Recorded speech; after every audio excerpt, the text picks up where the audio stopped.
할렐루야. 한 주간 평안하셨습니까? 밤새 은혜의 단비가 촉촉히 내렸는데요, 옆에 좌우의 분들에게 이렇게 인사했으면 좋겠습니다. 하나님이 흔드시고 하나님이 세우십니다. 하나님이 흔드시고 하나님이 세우십니다. 한 번 더 인사할 때는 흔들림 속에도 하나님은 우리를 세우십니다.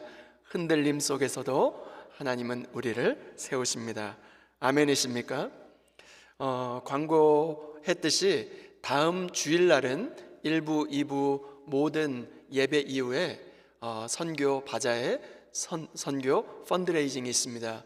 우리 인도네시아에서 사역하고 계시는 김정태, 김경숙 선교사님 보셨겠지만, 영상으로 보셨겠지만 굉장히 그 기숙사가 협소합니다. 아이들이 마음껏 뛰어놀 만한 마당도 갖추지 못하고 있습니다. 그래서 12월 말에 모든 컨트랙이 끝나는 바로 그때 조금 더 넓은 곳에 이사를 하려고 하다 보니까, 이사하려고 하는 곳곳 많은 그 곳이 무슬림들이 그 집을 가지고 있어요. 그래서 무슬림들이 더 큰 집을 렌트해 주지 않습니다. 그래서 조금 더 큰 집을 구매하려고 하니까 함께 기도하면서 동참해 주셨으면 좋겠습니다. 어느 한 사람이 그렇게 꿈꿔왔던 그 집을 구입하게 되었어요. 그는 집을 정말로 또 찾고 또 찾으면서, 이 집은 오래된 집이었지만 그 구조가 자기가 원하는 구조에 딱 맞는 집이었어요. 그리고 또한 그 위치가 너무나 그 마음에 들어서 구입을 결정하게 되었습니다. 그 당시 부동산 시장이 너무나 호황기였기 때문에 이 다른 사람에게 이 기회가 넘어갈까 싶어서 홈 인스펙션 절차를 스킵하고 그 집을 사게 되었습니다. 그러한 집에, 드디어 꿈에 그리던 그 집에 들어간 지 얼마 되지 않아서, 그런데 이상하게도 집에만 들어가면 계속 콧물이 자꾸 흐르기 시작하는 거예요. 이것은 새집 증후군이겠다 생각하고 집안 구석구석을 깨끗이 청소하기를 시작했습니다. 그런데 증상은 나아지지가 않았어요. 냉난방기 필터를 교체해 보았고, 그리고 그 통풍구 덕트 안까지 깨끗이 청소해 보았지만 여전히 아무런 변화가 있지 않았습니다. 그런데 얼마 지나지 않아서 며칠 후에 그 집을 살펴보는 가운데 몰딩 근처에 검은 얼룩이 있는 것을 발견하게 되었어요. 그래서 조사해 보니까 바로 곰팡이 문제였던 것 같아요. 그래서 그는 프라이머와 그 페인트를 이용해서 그 곰팡이, 그 얼룩이 생긴 그곳에 덧칠을 하게 되었어요. 그래 이제 모든 문제가 끝났겠지, 그런 생각을 가졌습니다. 하지만 몇 주가 지나도 알러지 증상은 계속되었고, 이제는 심지어 호흡 곤란 증세까지 발견하게 되었습니다. 퇴근해서 집에 들어오기만 하면 그 숨소리가 쌕쌕 거리는 거예요. 자세히 살펴보니까 그 덧칠했던 그 옆으로 또 다른 검은 얼룩들이 생기기 시작한 것을 발견하게 되었습니다. 그제서야 문제가 자기가 생각했던 것보다 훨씬 더 심각하다는 것을 깨닫게 되었어요. 그래서 전문가를 불러서 정밀 점검을 해보니까 충격적인 결과를 알게 되었습니다. 집안 그 벽 곳곳에 곰팡이 문제가 퍼져 있었던 것입니다. 감정인은 이 집은 과거 홍수 피해를 입었고 그 흔적을 감추기 위해서 겉에 덧칠을 해서 팔았을 가능성이 높다는 것입니다. 이 집은 현재 상태로는 도저히 수리해서 쓸 상황이 아니었던 거예요. 완전히 무너뜨리고 다시 지어야만 했던 것입니다. 주 안에 사랑하는 여러분, 오늘은 학개서 강의 마지막 시간입니다. 오늘 우리가 읽었던 그 말씀 가운데도 똑같이 동일하게 하나님께서 이러한 일을 행하고 계심을 볼 수 있습니다. 죄로 물든 이 땅, 이 세상을 정말로 위에서 하신 일이 무엇이었을까요?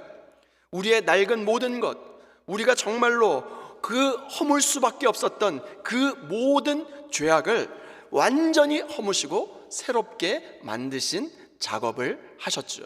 고린도후서 5장 17절에 말씀하듯이 그런즉 누구든지 그리스도 안에 있으면 새로운 피조물이라 이전 것은 지나갔으니 보라 새 것이 되었도다. 우리의 인생과 우리의 세상을 하나님께서 흔드실 때가 있지 않습니까? 그러나 이 흔들림, 주님께서 흔드는 이 쉐이킹은 파괴를 위한 쉐이킹이 아니라 새롭게 세우기 위한 쉐이킹, 바로 흔들림이라는 것입니다.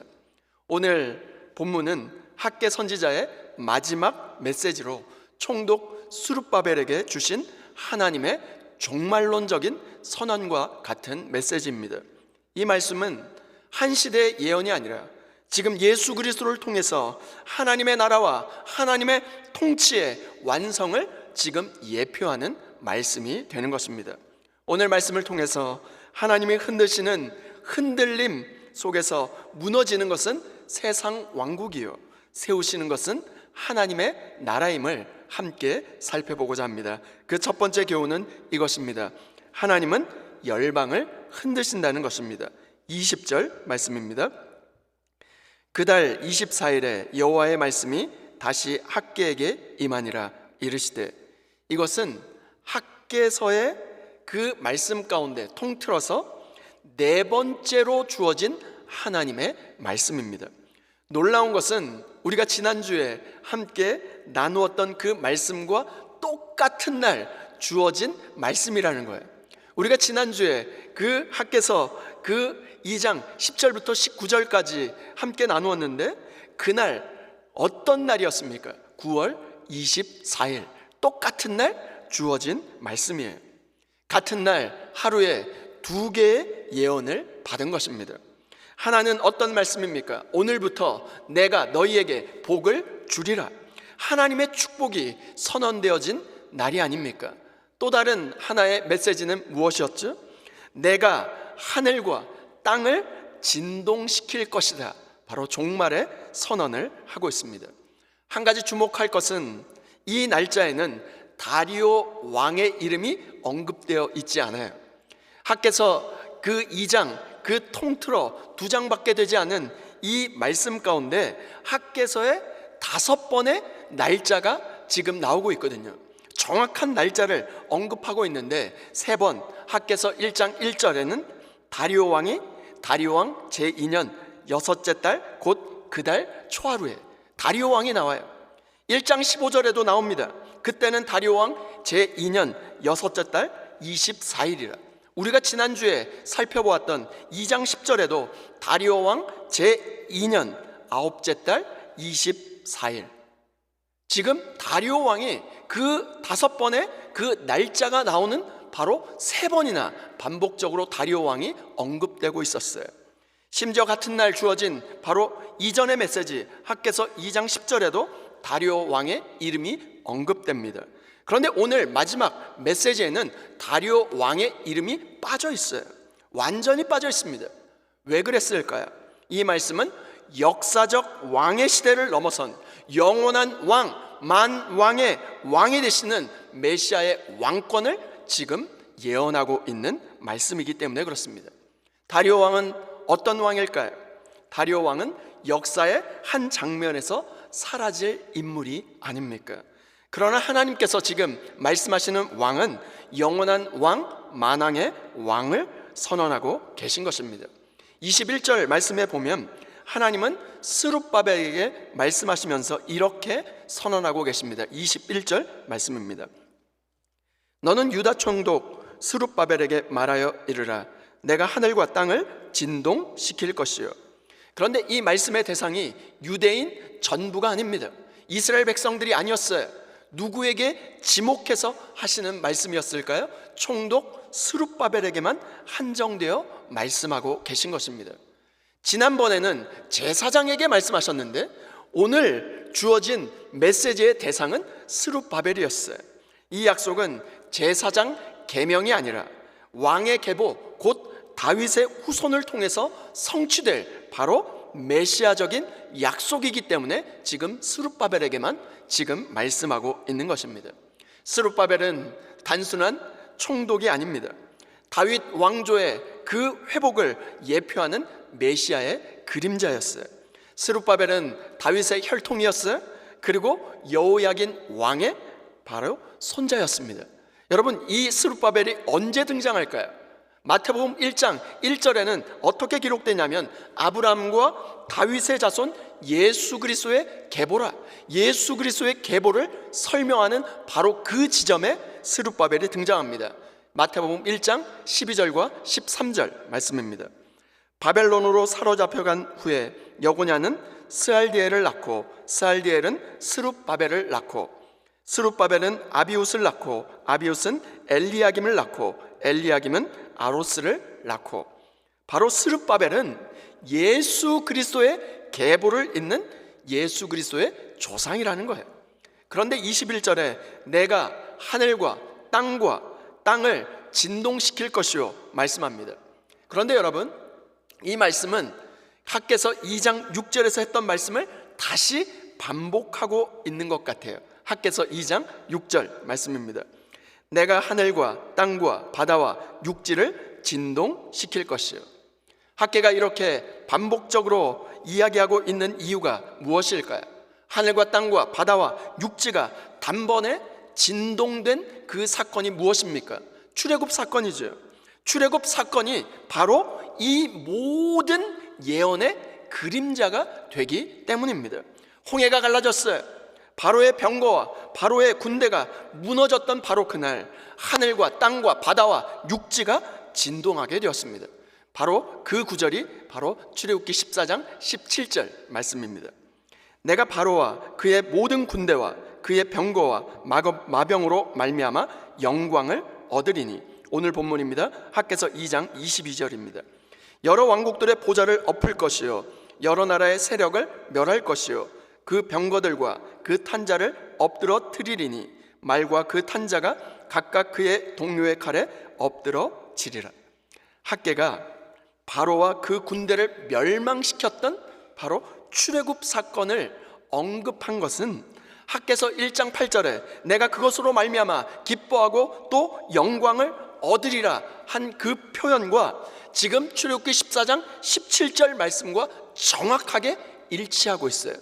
그리고 출애굽기 14장 17절 말씀과 학개서 2장 22절 말씀과 정확하게 일치하고 있어요. 무슨 말일까요? 하나님께서 출애굽 때 바로와 그의 군대와 그 병거와 탄자를 멸한 것처럼 세상의 이 모든 왕과 모든 군사와 병거와 그 탄자를 멸망시킬 것을 강조하고 있는 것입니다. 하나님은 단순히 한 나라를 흔드시는 게 아니에요. 모든 나라의 왕권, 그 왕자, 그 세상의 모든 권세를 흔든다고 말씀하고 있습니다. 그런데 여기에 아주 중요한 한 단어가 등장합니다.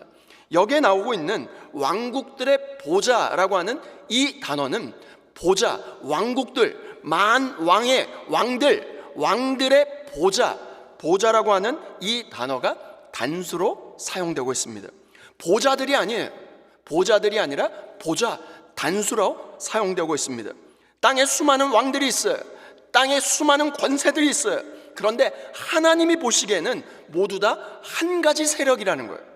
곧 하나님을 대적하고 있는 하나의 거대한 권력 그 체제를 지금 하나로 보고 계신다는 거예요. 시편 2편 1절부터 4절 말씀입니다. 어찌하여 이방 나라들이 분노하며 민족들이 헛된 일을 꾸미는가? 세상의 군왕들이 나서며 관원들이 서로 꾀하여 여호와와 그의 기름 부음 받은 자를 대적하며 우리가 그들의 맹 것을 끊고 그의 결박을 벗어버리자 하는도다. 여기가 중요합니다. 하늘에 계신 이가 웃으시며 주께서 그들을 비웃으시리로다. 오늘도 하나님을 대적하는 그 세력들은 분명히 존재합니다. 정치, 경제, 사상, 문화 그 모든 것에서 하나님을 밀어내고 자기의 이름을 세우려고 하죠. 그러나 하나님은 그들을 향해서 어떻게 반응하십니까? 하늘에 계신 이가 웃으시며 주께서 그들을 비우시신다 말씀하고 계십니다. 너희가 누구이길래 전능하신 하나님 앞에 너희 스스로를 높이고 있느냐? 더 나아가 이 세상의 모든 그 악한 왕자의 배후에는 누가 존재하고 있을까요? 요한계시록 2장 13절 말씀입니다. 내가 어디에 사는지를 내가 아노니 거기는 사탄의 권자가 있는 데라. 이 땅의 악한 통치자들은 그들 스스로의 권위로 움직이는 것이 아니라 지금 사탄의 도구로, 마귀의 도구로 지금 쓰임받고 있다는 거예요. 동성애, 낙태, 트랜스젠더, 성경에 반하는 정책을 밀어붙이는 그런 정치 지도자들은 결국 그들의 아비인 마귀의 앞잡이로 사용되고 있다는 거예요. 그러나 하나님은 언젠가 하늘과 땅을 흔드셔서 세상의 왕좌를 무너뜨리고 사단의 그 권세를 영원히 징벌하실 것이라는 것입니다. 출애굽의 그 홍해 사건은 결국 인간의 군사력이나 전략이 아니라 하나님의 손으로, 하나님의 능하신 손으로 악한 세력들을 무너뜨리는지를 여실히 보여주고 있지 않았습니까? 이 모든 일은 누가 하십니까? 하나님이 친히 하신대요. 내가 흔들고 내가 이 모든 것을 진동시킬 것이다. 내가 하늘과 땅을 진동시킬 것이다. 누가 하십니까? 여호와 하나님께서 친히 하신다 말씀하고 있습니다. 주 안에 사랑하는 여러분, 오늘의 세상은 여전히 우리 앞에 견고하게 보이죠. 그러나 하나님은 말씀하십니다. 내가 하늘과 땅을 진동시킬 것이요, 하나님의 약속은 반드시 이루어질 것입니다. 이 약속은 종말론적인 약속을 가리킵니다. 하나님은 악을 완전히 제거하시고 그분의 나라, 영원한 하나님의 나라를 세워주실 것입니다. 하나님의 심판은 신속하고 철저하며 완벽하게 일어날 것입니다. 오늘 우리는 세상 앞에 벌어지는 일들을 보면서 우리의 마음이 무너질 때가 있지 않습니까? 부패한 지도자들, 불의한 권력들, 교회를 억압하는 정책들. 그러나 오늘 말씀은 바로 우리에게 이렇게 말씀하십니다. 과거에 하나님께서 행하신 일들을 기억하라. 그리고 하나님이 앞으로 행하실 일들을 소망하라는 것입니다. 하나님은 반드시 약속하신 대로 악을 징벌하실 것이고 세상을 흔드실 것입니다. 그런데 여러분, 세상을 흔들 때 아무렇게나 마구잡이로 흔드는 것이 아니라, 여러분, 우리가 옛날에 방앗간 가면 무엇으로 그 흔듭니까?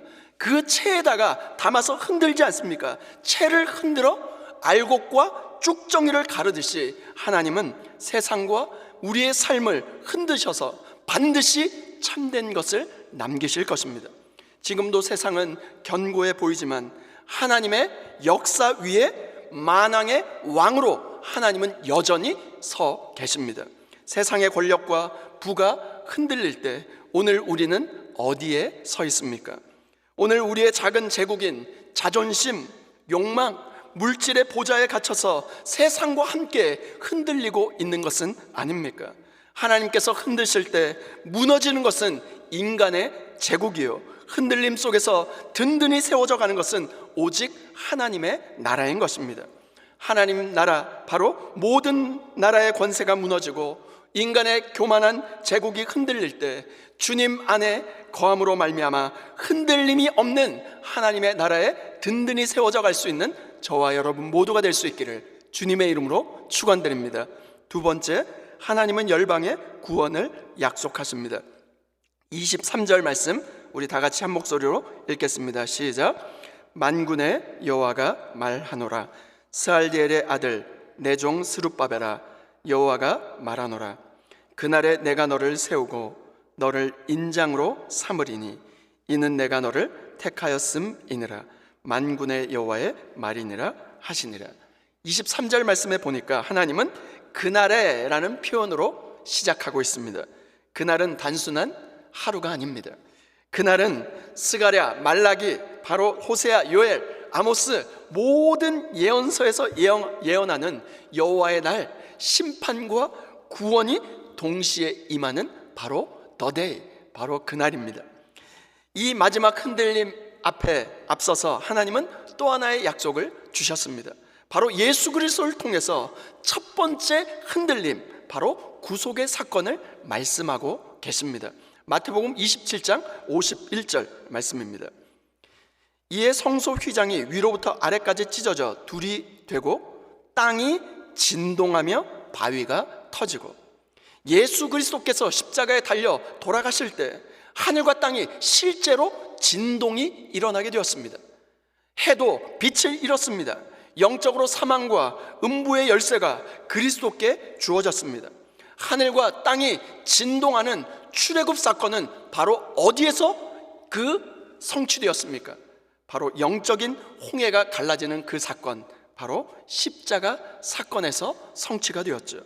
이 흔들림, 이 진동을 통해서 하나님은 새 언약의 문을 열어주셨습니다.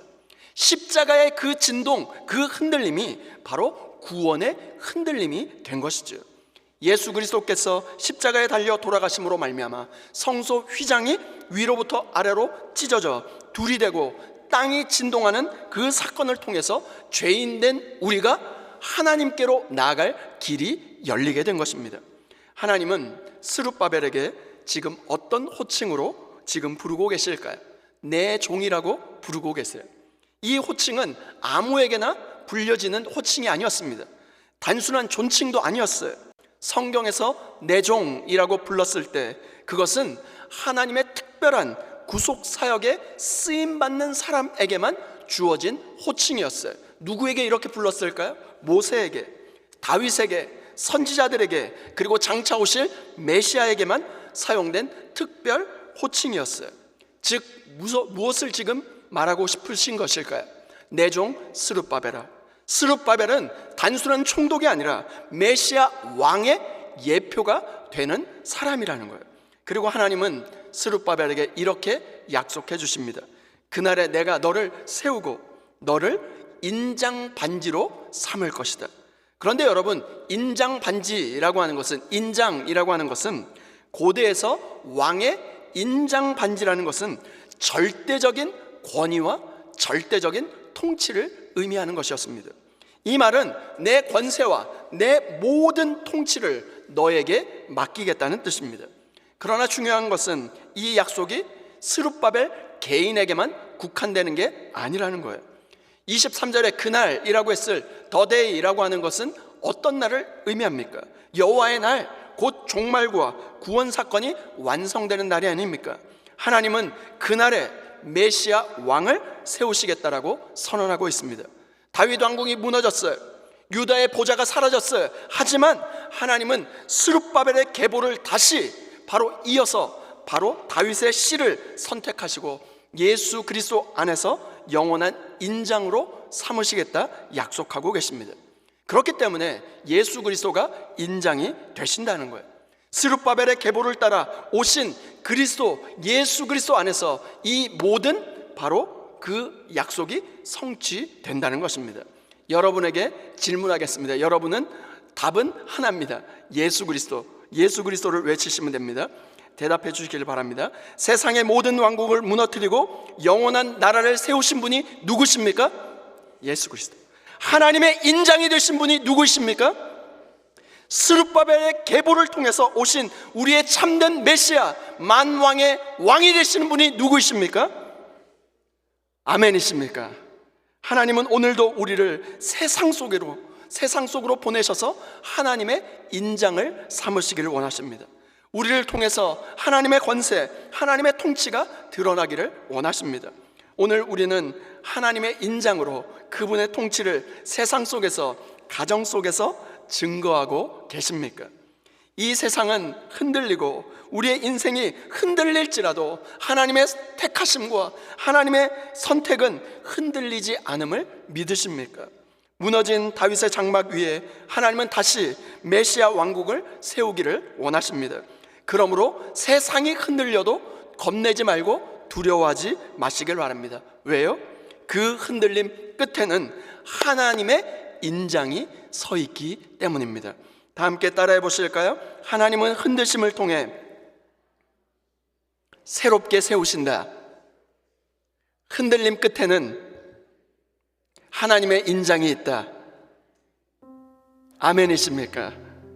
학계의 마지막 메시지는 절망의 시대를 살아가는 그 시대 백성들에게 주어진 희망의 약속입니다.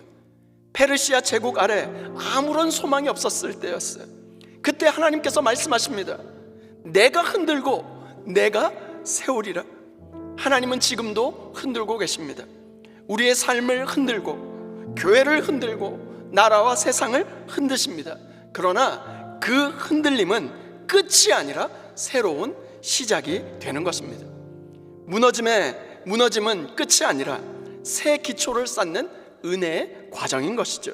무너뜨려야 새롭게 세워질 수가 있습니다. 오늘 이 흔들림의 자리에 서 있는 저와 여러분이 바로 하나님이 새 기초를 쌓고 계시는 그 현장임을 기억하시길 바랍니다.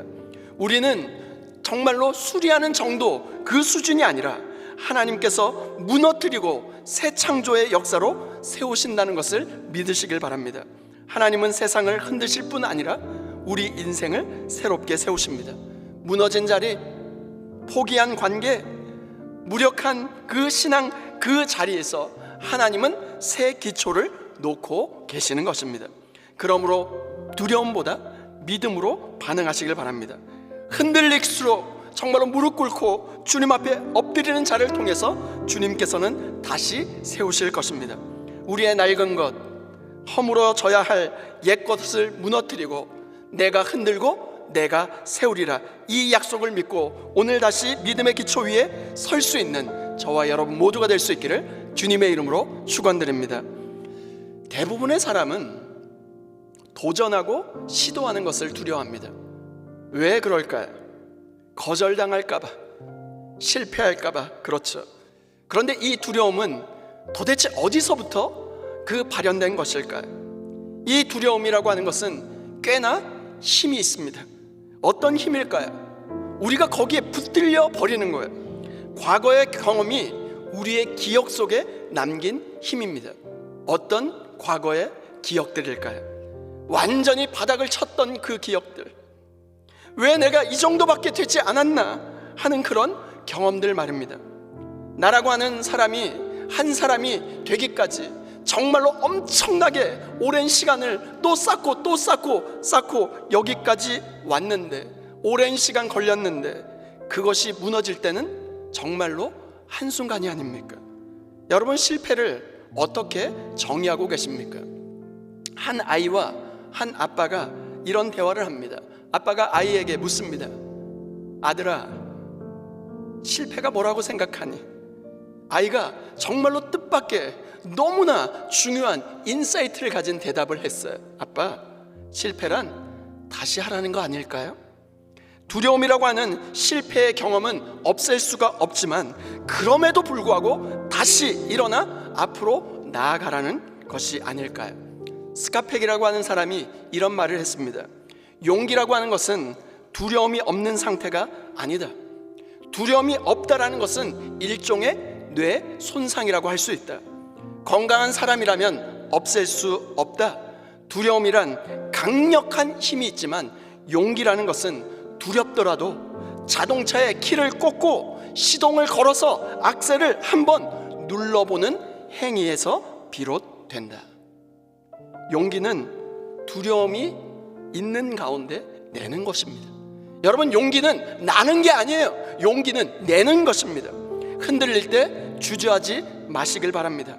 두려워하지 마시길 바랍니다. 그 흔들림 속에 분명히 하나님의 손이 있을 것입니다. 용기란 두려움이 없는 상태에서 내는 것이 아닙니다. 두려움이 있음에도 불구하고 믿음의 시동을 거는 것, 그것이 용기입니다.